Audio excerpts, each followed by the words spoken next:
So where are we? We're going to introduce something new, the derivative of a function. Derivative. So our objective is finding the derivative of functions. Derivative and rate of change. Oh, very well. So remember that at the beginning of our class, we started talking about the equation of tangent line. We call that at the start of the class. We talked about the equation of the tangent line. Well, remember that they had, for example, a graph of a quadratic function, x-axis, y-axis, and then we're interested in finding what is the equation of tangent line at a given point to this graph. At A and B, we're interested in having a tangent line. And we said that, hey, we can use secant line to approximate this line. This is y equals mx plus b. Well,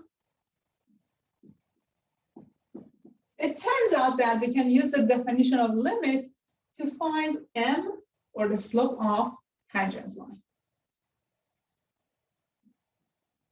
We can use the limit of the function and find the slope of tangent line at x equals to a. So we're going to introduce something new. We're going to use this notation. We're going to say that, hey, if with prime on top of it of value a is equal to the limit. So this is going to be a fixed definition. The limit. You need a rational expression. On top, you have your function f of x minus the outcome, the output of the function at a divided by x minus a as x approaches a. This guy is equal to m, or the slope of tangent line.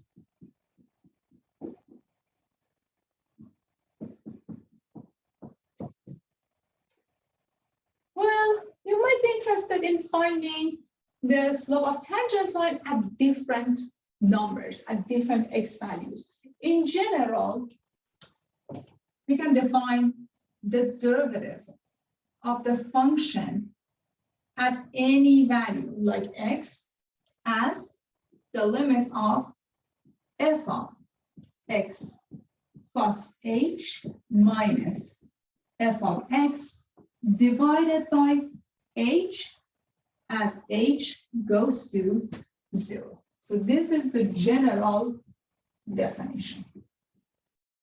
General definition of the derivative of the function.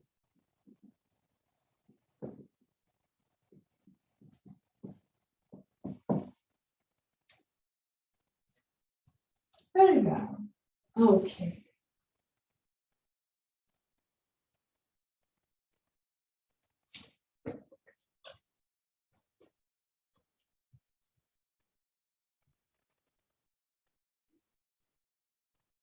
So give us an example.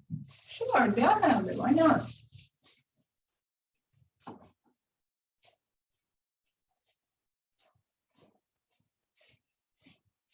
Let me write down these two formulas here for you.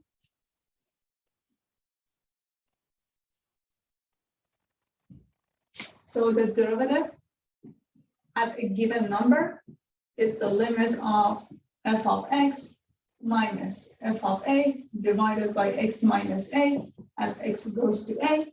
And in general, the derivative of the function is equal to the limit of f of x plus h minus f of x divided by h as h goes to 0. So h is a very small number. Example, question says, find the derivative of the function. The given function is f of x equals to x cubed minus x. And here you have a function of degree 3, and we're interested in finding the derivative of the function. We don't have a specific number here, but let us follow the general definition. F prime of x, or the derivative of the function, guys, this is not 1, this is prime. F prime of x, or the derivative of the function. Later on, you see we are going to use different notation for the derivative, but for now, just take a look at f prime of x is defined as the limit. Okay, now I have to construct my numerator, construct my denominator, and try to simplify the function. Limit of f of x plus h minus f of x divided by h as h goes to 0. So this guy is equal to the limit. I have x plus h. It means that wherever I see x, I'm going to replace that by x plus h. I get x plus h to the third minus x plus h. I have a subtraction here, minus f of x, which is x cubed minus x. So this part is f of x plus h. And the second part is just f of x itself. On the denominator, you're going to have your h. And then take the limit as h goes to 0. Well, what we can do is to use basic algebra, simplify this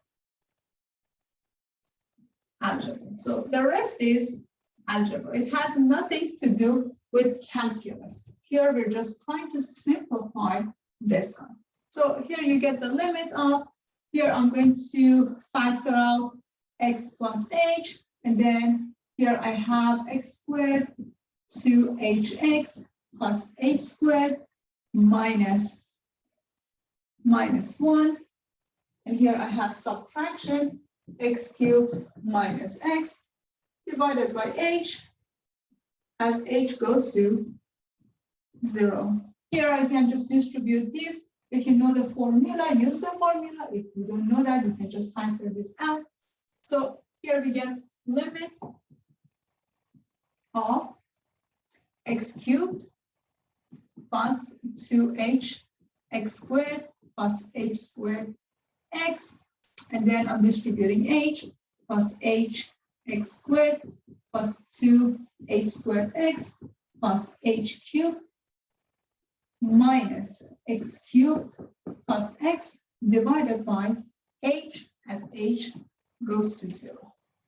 Let us simplify this guy more. I get x cubed, negative x cubed. Well, I'm going to cancel out these two. What else I have? I have the rest of the terms.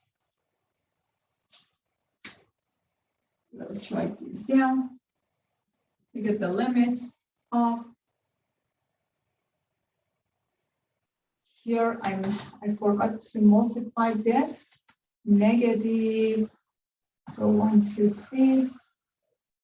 And let's see. I missed this guy here.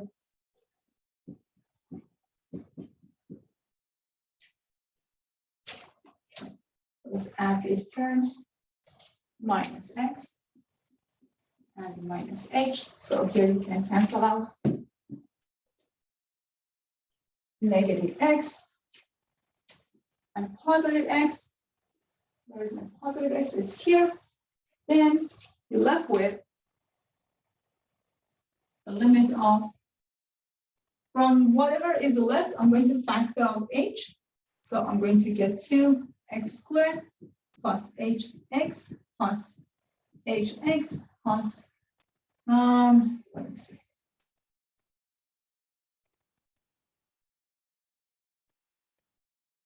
Hx plus x squared plus 2hx plus x squared minus divided by h as h goes to 0. So I'm going to cancel out h and h.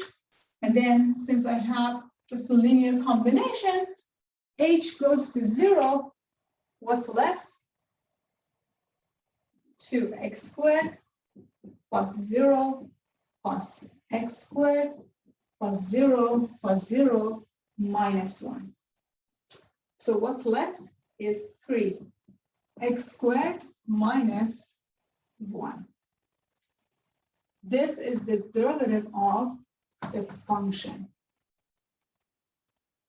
So the derivative of x cubed minus x is 3x squared minus 1.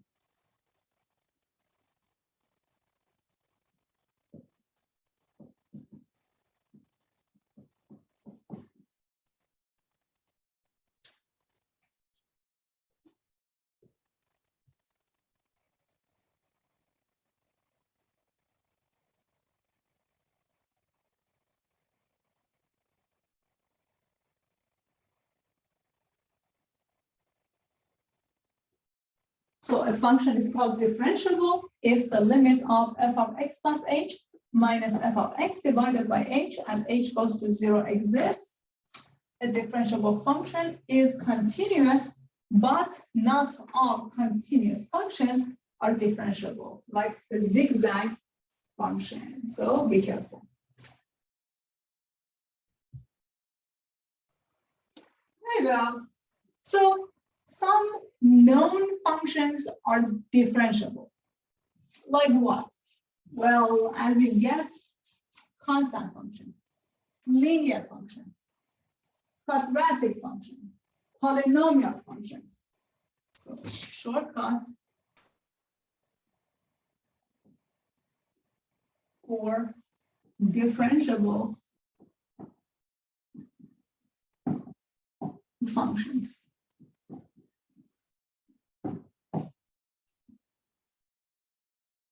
Some functions are differentiable. It means that we don't have to keep using the limit definition to find the derivative of the function. It means that we don't have to use the limit definition to find the derivative. The list is like this. If you have a constant function,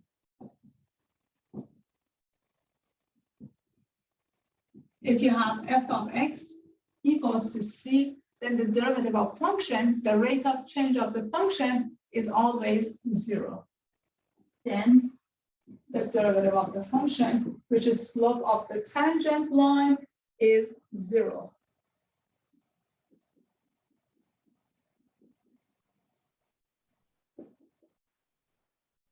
Remember that here you have a horizontal line. There is no increase, no decrease. So it's just flat and the rate of change is 0. Constant function, linear function. If you have a linear function, mx plus b, then the derivative of the function is equal to the slope of the line, m.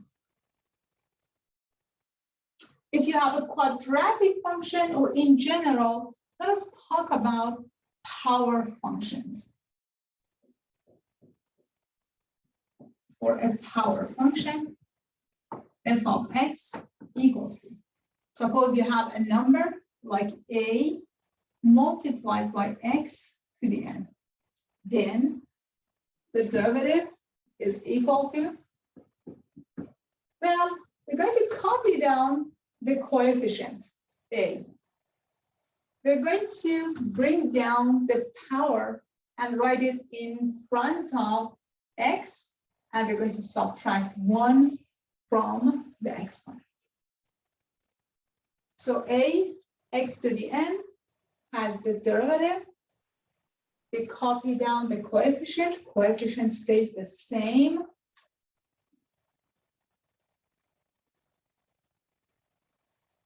But when it comes to x to the power n, we're going to drop down the exponent and subtract 1 from the power n minus 1. And since a polynomial function is a combination of power functions, you know how to take the derivative of polynomial function. Well, we have more functions. We're going to talk about them later, but let us get back to the previous example. In previous example, we had this function, f of x was x cubed minus x. So we're going to follow the shortcuts and find the derivative of this function. So the very first term is x to the third. Well, it doesn't have any coefficient next to it. It only has x to a power. What we're going to do, we're going to take this power 3 and write it in front of x. So 3 times x, and we're going to subtract 1 from the original power, 3 minus 1. There is subtraction, minus, and here, if you think about x as a linear function, here you have 1 times x, the derivative is equal to 1. So f prime of x is equal to 3x squared minus 1. Exact same expression that we got by using the limit definition of the derivative.